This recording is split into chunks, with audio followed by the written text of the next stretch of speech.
Next நம்ம பார்க்க போறது கஸ்டமர் அனாலிசிஸ். கஸ்டமர் அனாலிசிஸ் அதாவது ஹூ ஃபேக்டர் பார்க்க போறோம். யார்கிட்டேருந்து நமக்கு ரெவென்யூ அதிகமா வருது? புது கஸ்டமர் கிட்ட இருந்தா, அப்படி இல்ல ரிட்டர்னிங் கஸ்டமர்ட்ட இருந்தா. ஸோ இது மூலமா பிஸ்னஸோட ஸ்டெபிலிட்டி எப்படி இருக்கு அப்படின்றதையும் நம்ம ஐடென்டிஃபை பண்ண முடியும்.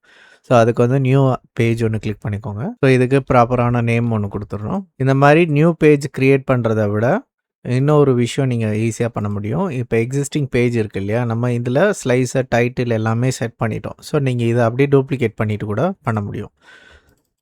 ஸோ டூப்ளிகேட் பண்ணிட்டு நேம சேஞ்ச் பண்ணிக்கோங்க. சேஞ்ச் பண்ணிட்டு இந்த விஷுவல்ஸ மட்டும் ரிமூவ் பண்ணிடுங்க. இது நமக்கு தேவையில்ல. அதே மாரி இந்த நேமையும் நீங்க மாத்திருங்க. மாத்திட்டு இந்த கேலண்டர் அப்படியே இருக்கட்டும். அத வச்சுக்கலாம். இப்ப நம்ம விஷுவல்ஸ் கிரியேட் பண்ணலாம். கஸ்டமர் அனாலிசிஸ பொறுத்தளவு புதுசா, பழசா அப்படின்னு பார்க்குறதுக்கு நம்ம ஆல்ரெடி ஒரு விஷுவல் ஒன்று கிரியேட் பண்ணியிருக்கோம். இங்க பார்த்தீங்கன்னா தெரியும். ஸ்டாக்டு பார் சேம் தான் நம்ம இங்கேயும் யூஸ் பண்ண போறோம்.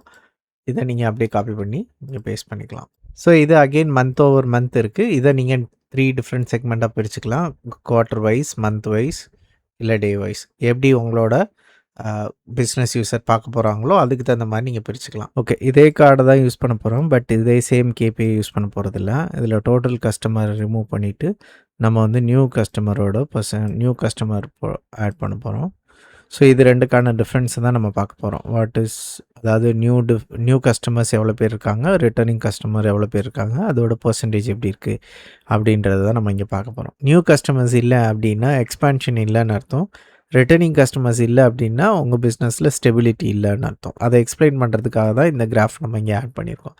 ஸோ இதோட நம்ம என்ன ஆட் பண்ணலாம்னா கேபிஐ கார்ட்ஸ் ஆட் பண்ணலாம். இதில் வந்து உங்களுக்கு டோட்டல் கஸ்டமர்ஸ் எவ்வளோ பேர் இருக்கிறாங்க, ரிட்டர்னிங் கஸ்டமர்ஸ் எவ்வளோ பேர்.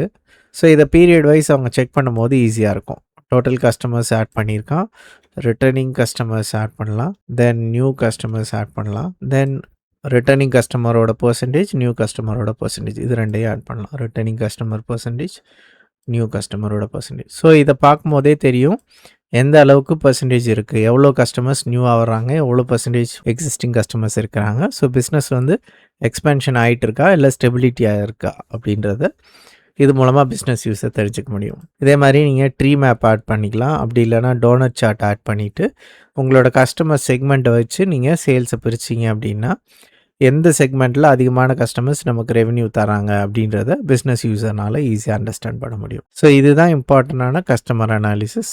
ஸோ இதை நீங்கள் ட்ரை பண்ணி பாருங்கள். கஸ்டமர் அனாலிசிஸ் முடிச்சாச்சு. நெக்ஸ்ட்டு வந்து நம்ம ப்ராடக்டோட பெர்ஃபார்மன்ஸ், எந்த ப்ராடக்ட் நல்லா பெர்ஃபார்ம் பண்ணுது, எந்த ப்ராடக்ட் பெர்ஃபார்ம் பண்ணலை அப்படின்றத ஐடென்டிஃபை பண்ணி யூசருக்கு டிஸ்பிளே பண்ணுறதுக்காக நம்ம இந்த பேஜ் க்ரியேட் பண்ண போகிறோம். ஸோ அகெயின் இதை டூப்ளிகேட் பண்ணிக்கோங்க. இதுக்கு ப்ராப்பரான நேமிங் கன்வென்ஷன் கொடுத்துருங்க. ஸோ நான் இப்போது கரெக்டான நேம் கொடுத்துட்டேன். தென் எக்ஸிஸ்டிங் விஷுவல்ஸ் எல்லாமே நான் ரிமூவ் பண்ணிட்டேன். இன்னொரு முக்கியமான விஷயம் ஞாபகத்தில் வச்சுக்கோங்க. இந்த மாதிரி டூப்ளிகேட் பேஜ் பண்ணும்போது சில பேஜில் நீங்கள் ஸ்பெசிஃபிக்காக ஃபில்டர் ஆன் பேஜஸ் ஃபில்டர் கொடுத்துருக்கிறதுக்கு வாய்ப்பு இருக்குது. ஸோ அந்த மாதிரி டூப்ளிகேட் பண்ணும்போது ஃபில்டர் ஆன் பேஜஸ் கொடுத்துருக்கீங்களா அப்படின்றத செக் பண்ணிக்கோங்க. எனிவே விஷுவல்ஸை நம்ம ரிமூவ் பண்ணும்போது ஃபில்டர் ரிமூவ் ஆகிடும். பட் பேஜ் ஃபில்டர் அப்படியே தான் இருக்கும். ஸோ அதனால் நீங்கள் இந்த பேஜ் ஃபில்டர் கொடுத்துருக்கீங்களா அப்படின்றத நீங்கள் கிராஸ் செக் பண்ணிக்கோங்க. ஓகே, இப்போ நம்ம வந்து ஒரு ஹரிசாண்டல் பார் சார்ட் ஒன்று க்ரியேட் பண்ண போகிறோம். ஓகே, பார் சார்ட்டில் வந்து நம்ம ப்ராடக்ட்டு ப்ளஸ் சேல்ஸ் அதை நம்ம ஆட் பண்ண போகிறோம். ஸோ ஃபஸ்ட் வந்து ப்ராடக்ட் நேம் எடுத்துகிட்டு வந்துருங்க. ப்ராடக்ட்லேருந்து ப்ராடக்ட் நேம், தென் சேல்ஸோட மெஷர் டோட்டல் சேல்ஸ் ஒய் ஆக்சிஸில் ஆட் பண்ணிக்கோங்க. ஸோ ஆட் பண்ணிட்டு இதில் வந்து நம்ம டாப் 10 மட்டும் ஃபில்டர் பண்ண போகிறோம். ஏன்னா டாப் 10 ஷோ பண்ணால் போதும். அதுக்கு வந்துட்டு ப்ராடக்ட் நேமில் நம்ம முன்னமே சொன்னேன் இல்லையா, ஃபில்டர் ஆன் விஷுவல் இதுதான் அது.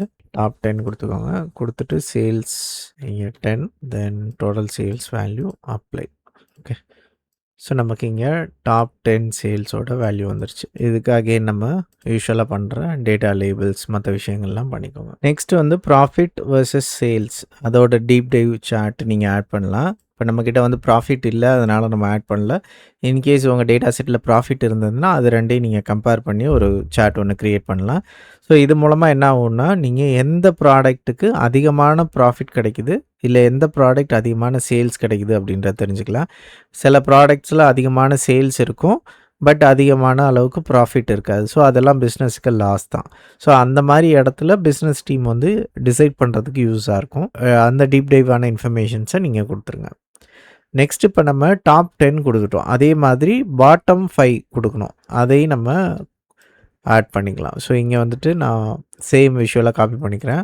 ஸோ சேமில் டாப்புக்கு பதிலா பாட்டம் 10 கொடுக்கலாம். அப்படி இல்லைன்னா 5 கொடுத்துட்டு கொடுத்துடலாம். ஸோ இதெல்லாம் வந்து பெர்ஃபார்மன்ஸில் பாட்டம்.